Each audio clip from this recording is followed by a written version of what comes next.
চিত্রনায়িকা অপু বিশ্বাস আর মেগাস্টার শাকিব খানের গল্প। অপু বিশ্বাস একটি ইন্টারভিউতে শেয়ার করেন।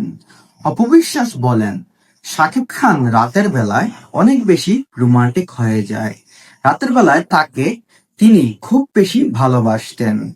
আর শাকিব খান সবসময়ই একটা কথা বলতো, অপু তোমাকে আমি খুব বেশি ভালোবাসি, তোমাকে আমি সবসময়ই অনেক মিস করি, তাই তোমাকে আমি এত ভালোবাসি।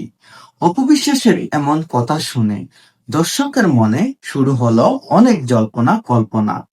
কারণ অপু বিশ্বাসের সাথে শাকিব খানের ইতিমধ্যেই ডিভোর্স হয়ে গেছে। তাহলে কেন অপু বিশ্বাস বারবার শাকিব খানকে নিয়ে পুরনো কথা শেয়ার করছেন? অপু বিশ্বাস কি তার জনপ্রিয়তা বাড়ানোর জন্য শাকিব খানকে নিয়ে মন্তব্য করছেন? এমন ধারণা করছেন হুবলির ভক্তরা। আসলে না, আমাদের জানা যায় হুবলিকে বাদ দিয়ে শাকিব খান অপু বিশ্বাসকে নিয়ে সংসার করতে চায়।